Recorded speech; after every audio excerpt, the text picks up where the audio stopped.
નમસ્કાર વિદ્યાર્થી મિત્રો, કેમ છો બધા? મજામાં? હું આપની સાથે ઝરમરિયા દર્શન, મારી YouTube channel psychology in education આપ સૌનું હાર્દિક સ્વાગત કરું છું. મિત્રો, મનોવિજ્ઞાનમાં ધોરણ 11 આર્ટ્સમાં પ્રથમ ચેપ્ટર વાત કરીએ તો કે મનોવિજ્ઞાન એક વિજ્ઞાન છે. તેમાં આજે આપણે મનોવિજ્ઞાનના વિવિધ જે વિકસિત ક્ષેત્રો છે તેમજ મનોવિજ્ઞાનની જે વિકસિત શાખાઓ છે એના વિશે આજે અભ્યાસ કરવાના છીએ. તો આજે એક સરસ મજાનો ટોપિક છે, માહિતીસભર ટોપિક રહેવાનો છે અને આપણે ટૂંકમાં અને સરળ રીતે સમજી શકીએ એ રીતે આજે લેક્ચરમાં તમને આનંદ તેમજ આનંદ સાથે એ માહિતી તમને મળશે, જ્ઞાન છે તે મળશે. તો આપ સૌ છે અંત સુધી છે તે લેક્ચર નિહાળવાનું ભૂલશો નહીં. આ સાથે આપણે લેક્ચર તરફ આગળ વધીએ. બરોબર કે મનોવિજ્ઞાનની જે વિવિધ વિકસિત શાખાઓની જો વાત કરવા જઈએ તો મનોવિજ્ઞાન માત્ર મનોવિજ્ઞાન નહીં, પરંતુ એક વૃક્ષ, એક કહેવાય ને કે એક થડ છે. એ થડની અનેક શાખાઓ છે, જેવી કે શૈક્ષણિક મનોવિજ્ઞાન છે, શરીરલક્ષી મનોવિજ્ઞાન છે, અસાધારણ મનોવિજ્ઞાન છે, માપનલક્ષી મનોવિજ્ઞાન છે, સલાહ મનોવિજ્ઞાન છે, તેમજ આપણે વાત કરીએ તો કે પર્યાવરણીય મનોવિજ્ઞાન છે, સંસ્થાકીય મનોવિજ્ઞાન છે, વિધાયક મનોવિજ્ઞાન છે. આવી વિવિધ અનેક શાખાઓ છે તે મનોવિજ્ઞાનની જોવા મળે છે. તેમજ દરેક વ્યવહારિક જીવન, દરેક જે કામ હોય, વ્યક્તિગત અલગ ફિલ્ડ હોય, તો દરેક ફિલ્ડમાં છે એ મનોવિજ્ઞાન છે રહેલું છે અને એ મનોવિજ્ઞાનના સંદર્ભમાં એક અલગ મનોવિજ્ઞાનની શાખાનો છે તે અભ્યાસ કરવામાં આવે છે. તો એવી જ આજે જે અભ્યાસક્રમના સંદર્ભમાં એવી 6 મુખ્ય શાખાઓ છે. એ 6 મુખ્ય શાખાઓમાં આપણે વાત કરીએ તો કે મનોમાપનલક્ષી તેમજ પ્રાયોગિક જે એ મનોવિજ્ઞાન, સલાહ મનોવિજ્ઞાન, ચિકિત્સાત્મક મનોવિજ્ઞાન, અસાધારણ મનોવિજ્ઞાન, સંગઠનલક્ષી મનોવિજ્ઞાન, બરોબર, સંસ્થાકીય માનવ સંસાધનની વાત કરીએ, બરોબર, અને વ્યવસ્થાપન એ મનોવિજ્ઞાન, તેમજ શૈક્ષણિક મનોવિજ્ઞાન, શાળાકીય મનોવિજ્ઞાન, સામાજિક મનોવિજ્ઞાન, જીવનફલક વિકાસાત્મક મનોવિજ્ઞાન, તેમજ આ સાથે બોધાત્મક મનોવિજ્ઞાનનો પણ સમાવેશ છે આ વિવિધ શાખાઓમાં કરવામાં આવે છે. તો આજે આ જે મુખ્ય 6 શાખાઓ છે એ 6 શાખાઓ વિશે આપણે ડિટેલમાં છે અને સરસ મજાની માહિતી આપણને મળે એના સંદર્ભમાં જો આપણે સ્ટેપ બાય સ્ટેપ એક એક શાખા વિશે અભ્યાસ કરતા જઈએ તો મનોવિજ્ઞાનની જે વિકસિત ક્ષેત્રો અથવા તો જે વિકસિત શાખાઓ છે એનો અભ્યાસ કરવા જઈએ તો એમાં પ્રથમ જે શાખા છે એ પ્રાયોગિક મનોવિજ્ઞાન. આપણને એક જ મુદ્દામાં 2 શાખાઓ વિશે વાત કરવામાં આવેલી છે. કોને કહીશું પ્રાયોગિક મનોવિજ્ઞાન? આમ જોવા જઈએ તો વિલિયમ વુન્ડ સમય અથવા તો જે પહેલાની જે સૌપ્રથમ મનોવિજ્ઞાનની જે સ્થાપના થઈ ત્યારથી માંડીને અત્યાર સુધીના સમયગાળામાં પ્રાયોગિક મનોવિજ્ઞાનનો ભાવાર્થ અથવા તો અથવા તો એક હેતુ રહેલો છે કે કોઈ પણ જે બાબત છે એને સૈદ્ધાંતિક રીતે ત્યારે કહી શકાય, બરોબર, કે જેના કારણે કોઈ એક ચોક્કસ પ્રાયોગિક અભ્યાસ કરવામાં આવેલો અને એના આધારે નિયમો અથવા તો કોઈ સત્ય હોય બહાર લાવવાનો પ્રયત્ન કરવામાં આવેલો હોય. આ સત્યને ઉજાગર કર્યા પછી જ આપણે એને સૈદ્ધાંતિક એક રૂપ આપતા હોઈએ છીએ અને આ સિદ્ધાંત એક વિષયના સંદર્ભમાં એ પરિવર્તિત થતો હોય છે. તો એવો જ એક પ્રાયોગિક મનોવિજ્ઞાનની વાત કરીએ કે એક્સપેરિમેન્ટલ સાયકોલોજીમાં વ્યક્તિ કઈ રીતે અથવા તો વ્યક્તિના જે બિહેવિયર છે, આંતરિક તેમજ બાહ્ય જે બિહેવિયર અથવા તો વર્તન છે એનો અભ્યાસ કરવા માટે સૌપ્રથમ પ્રાયોગિક મનોવિજ્ઞાનમાં કહેવાય ને કે પ્રાણીઓ ઉપર બને ત્યાં સુધી, જો માનવ ઉપર છે એ પ્રયોગ કરવા સંભવ ન બને તો પ્રાણીઓ ઉપર છે એ અભ્યાસો કરવામાં આવતા હતા અને ત્યારબાદ જે અમુક છે તારણો અથવા તો સત્ય છે એ બહાર લાવવાના અથવા તો પ્રયત્ન કરવામાં આવતા હતા. એના આધારે છે એ અમુક ચોક્કસ નિયમો અને સિદ્ધાંતો એ પ્રસ્થાપિત કરવામાં આવતા હતા. આ પ્રાયોગિક મનોવિજ્ઞાનનો એક હાલ છે, બરોબર. એટલે કે એટલા માટે તમામ જે બાબતો હોય, જે અભ્યાસો હોય, પ્રાયોગિક રીતે અભ્યાસો કરવામાં આવતા તમામ જે અભ્યાસો હોય એ પ્રાયોગિક મનોવિજ્ઞાનમાં એ સમાવિષ્ટ કરવામાં આવે છે. જસ્ટ ફોર એક્ઝામ્પલ કે સ્કિનરે છે તે ઉંદર ઉપર પ્રયોગ કરેલો છે, બરોબર. તો એ ઉંદર ઉપર પ્રયોગ કર્યો તો એક પ્રાયોગિક અભ્યાસ થયો અને એના થકી એક પ્રબલન દ્વારા એ શિક્ષણ મળે છે. એક કારક કહેવાય ને કે અભિસંધાન દ્વારા છે એ કોઈ પણ વ્યક્તિ એ શિક્ષણ પ્રાપ્ત કરી શકે. એમાં બે પ્રકારના પ્રબલનની પણ આપણને વાત કરી છે, વિધાયક અને નિષેધક. જ્યારે પણ એ ટોપિક આવશે ત્યારે આપણે ડિટેલમાં સમજવાનો પ્રયત્ન છે તે કરીશું.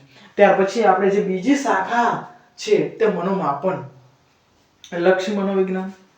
મનોમાપન લક્ષી મનોવિજ્ઞાન એટલે મનમાં ચાલતી તમામ જે ક્રિયાઓ કે પ્રક્રિયાઓનો અભ્યાસ.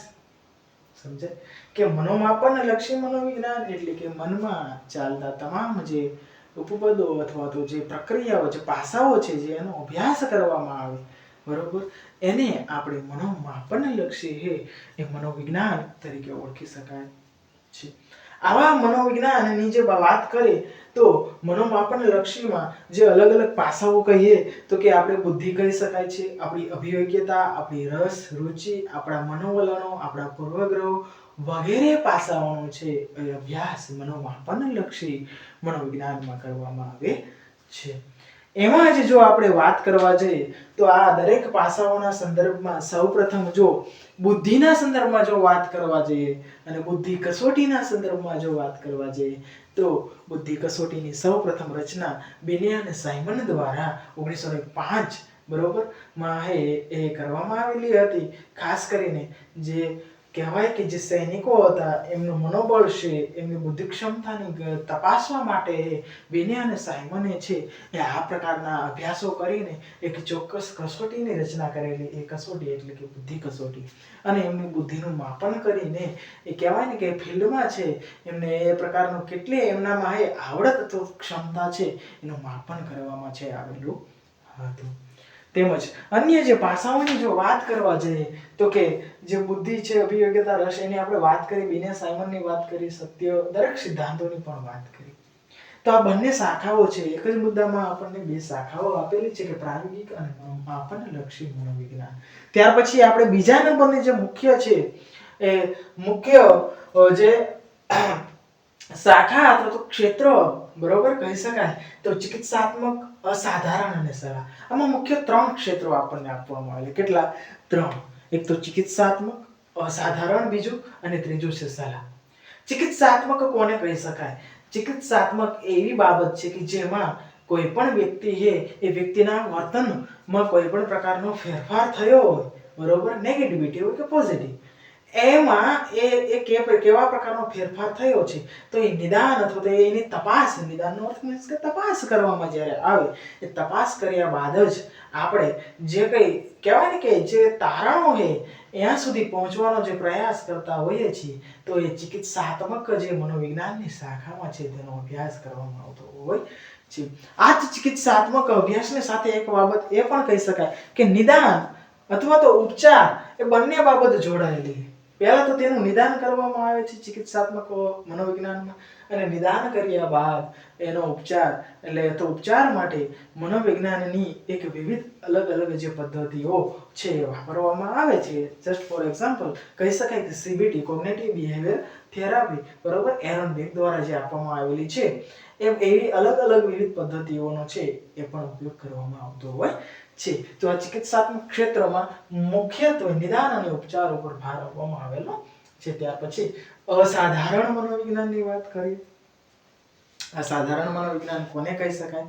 બરોબર, કે જે સાધારણ વર્તનથી ભિન્ન હોય એવા વર્તનને અથવા તો વિશિષ્ટ હોય એવા વર્તનને આપણે અસાધારણ વર્તન તરીકે ઓળખી શકાય છે.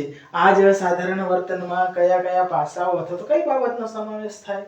એક્ઝામ્પલ લેવું હોય તો કે કોઈ વ્યક્તિને એ વધુ પડતી ચિંતા થવી. આ વધુ પડતી ચિંતાને આપણે ચોક્કસ બીમારી અથવા તો ચોક્કસ વિકૃતિ ગણાવેલી જેને આપણે એન્ઝાયટી એટલે કે વિકૃત ચિંતા તરીકે ઓળખીએ છીએ. એ જ રીતે છે ડિપ્રેશન, બરોબર, એટલે કે ડિપ્રેશન મીન્સ કે ખિન્નતા. તેવી જ રીતે ફ્રસ્ટ્રેશન છે, બરોબર, વિવિધ પ્રકારના OCD છે, ADHD છે. આ તમામ જે છિન્ન માનસ વિકૃતિઓના પણ વિવિધ પ્રકારો છે. તેમજ સૌમ્ય મનોવિકૃતિઓનો સમાવેશ પણ એવો વ્યક્તિત્વ વિકૃતિ છે, ફોબિયા એટલે કે ભય છે, આ તમામ બાબતો છે એનો અભ્યાસ છે એ સાધારણ મનોવિજ્ઞાનની શાખામાં છે તે અભ્યાસ કરવામાં આવતો હોય છે. આ સાથે આપણે વાત કરીએ ત્રીજી જે શાખામાં આપણને સમાવિષ્ટ કરવામાં આવેલી છે કે સલાહ. બરોબર, આ સલાહ એક મહત્વનો એટલે કે કાઉન્સેલિંગ. બે વ્યક્તિઓ હોય છે, બરોબર. સલાહ કોને કહી શકાય?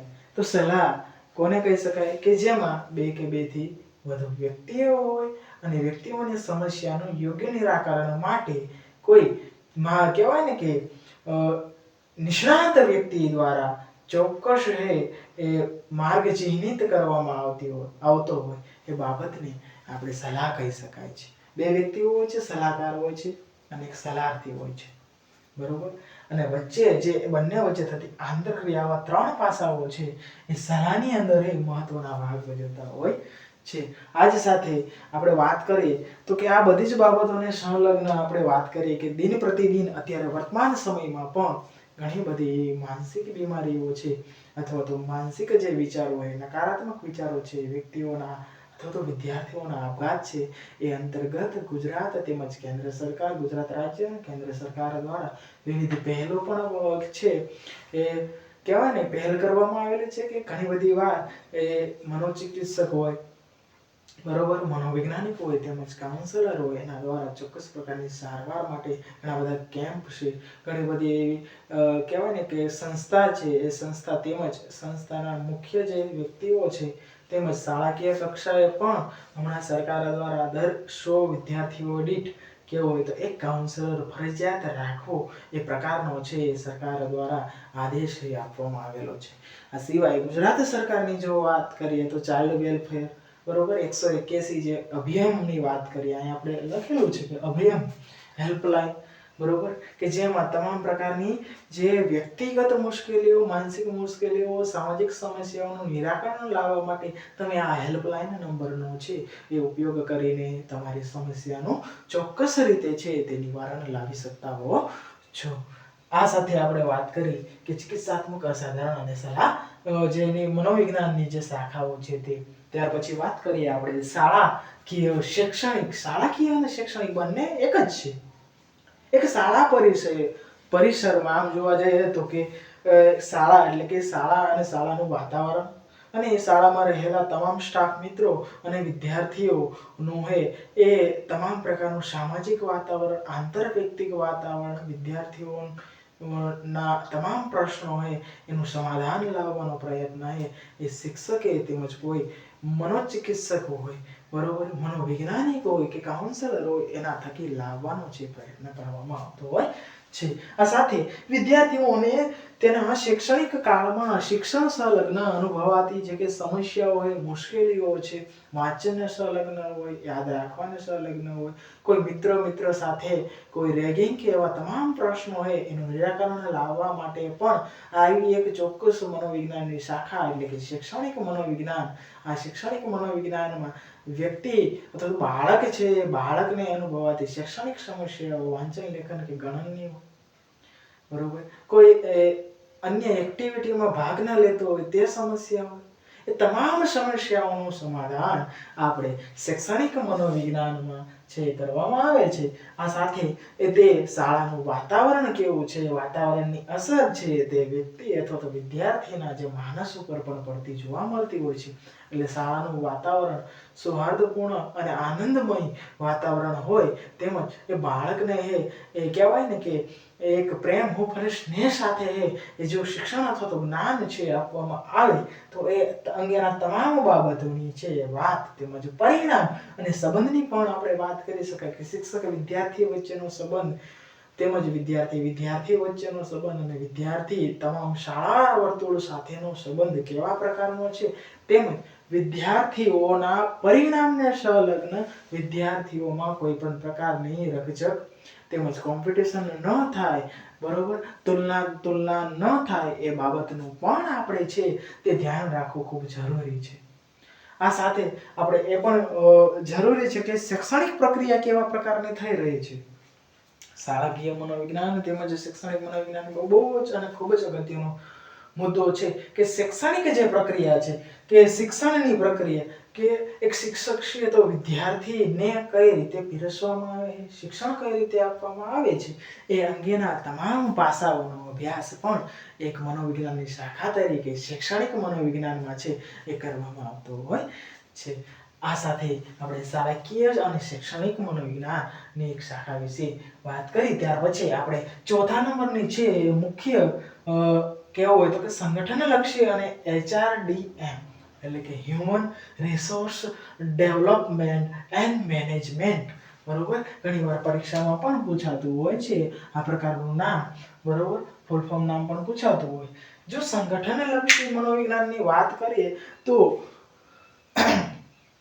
કે વ્યવસ્થાપક, એક સંસ્થાના કર્મચારી, બરોબર, વ્યવસ્થાપકની ભૂમિકા, કર્મચારીની ભૂમિકા, એક મેનેજમેન્ટ તરીકે સંસ્થાના સંચાલકની ભૂમિકા, તમામ બાબતો એ સંગઠનલક્ષી મનોવિજ્ઞાનમાં એનો સમાવેશ કરવામાં આવે છે. અહીં વાત કરી કે કોઈ સંસ્થાને ચલાવવા માટે ત્યાં જે નિમણૂક પામેલા તમામ કર્મચારીઓ એ કર્મચારીની ક્ષમતા અથવા તો શક્તિને આધારે એની કોઈ પોસ્ટ એ પોસ્ટને નિયુક્ત અથવા તો લાયક હોય એ પ્રમાણે એની ભરતી છે કરવામાં આવતી હોય છે.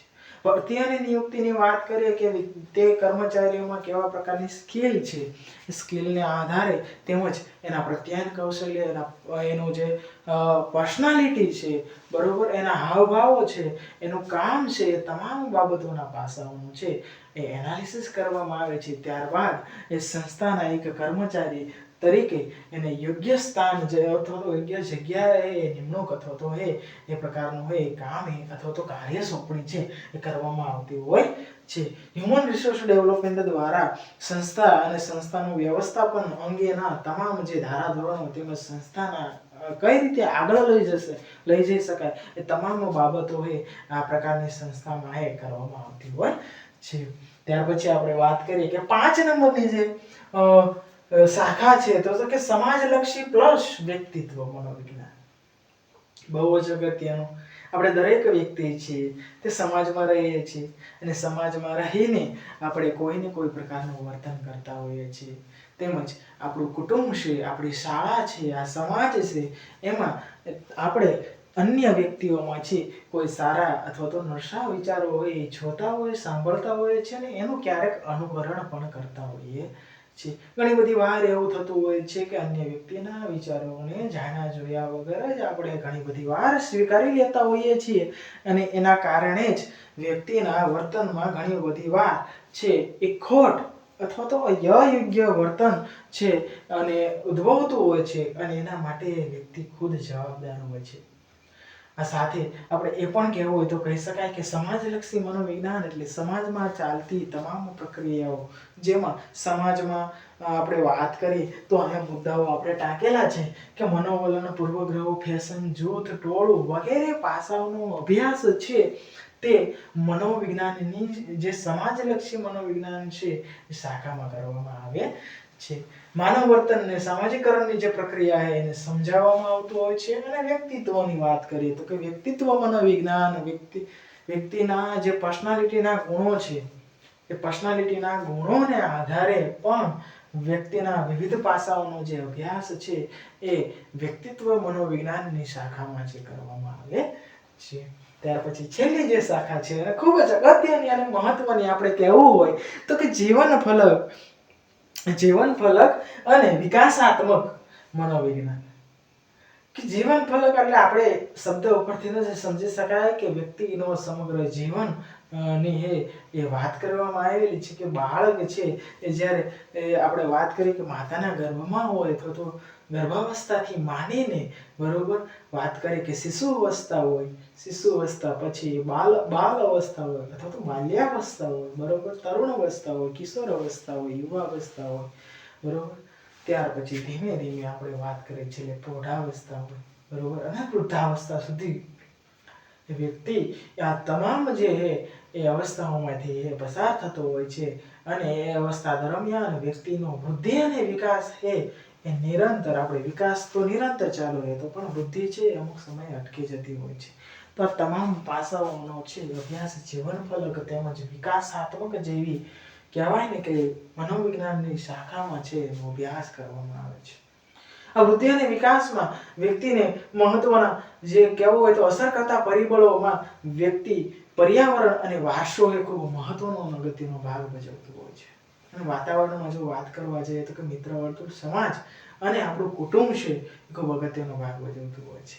તેમજ જે વૃદ્ધિ અને વિકાસ સાથે સંકળાયેલા અનેક જે મનોવૈજ્ઞાનિકોએ આપેલા સિદ્ધાંતો છે, બરોબર, જે પિયાજેનો છે બોધાત્મક સિદ્ધાંત છે, નૈતિક વિકાસનો સિદ્ધાંત છે કોલબર્ગનો, બરોબર, ફ્રોઈડે જે આપેલો જે સિદ્ધાંત છે મનોજાતીય વિકાસનો સિદ્ધાંત, તેમજ સામાજિક જે વિકાસને સંલગ્ન આપણે કહેવાય કે એરિક્સનનો જે સામાજિક સાંસ્કૃતિક જે સિદ્ધાંત, તેમજ વાઇગોત્સ્કી જે સિદ્ધાંત આપેલો એ સમાજના સંદર્ભમાં અને વિકાસના સંદર્ભમાં એ તમામ જે સિદ્ધાંતો છે એ વ્યક્તિના વિકાસાત્મક અને જીવન ફલકના જે મનોવિજ્ઞાનની જે શાખા છે એમાં એનો અભ્યાસ કરવામાં આવતો હોય છે. તો આજે મિત્રો આપણે આ છ અને મહત્વની અને મુખ્ય જે શાખાઓ છે, બરોબર, એના વિશે અભ્યાસ કર્યો. આ સાથે જો મિત્રો તમને આ વિડીયો ગમ્યો હોય તો લાઈક, શેર અને સબસ્ક્રાઇબ કરવા વિનંતી. આવો જ એક રસપ્રદ વિડીયો છે અથવા તો લેક્ચર છે આપણે હવે પછીના જે સિલેબસ અથવા તો વિષય પ્રમાણે એ મનોવિજ્ઞાનમાં આગળ વધીશું.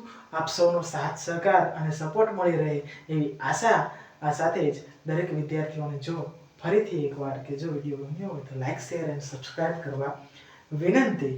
આપ સૌનો મને સાંભળવા બદલ ખૂબ ખૂબ આભાર. Thank you.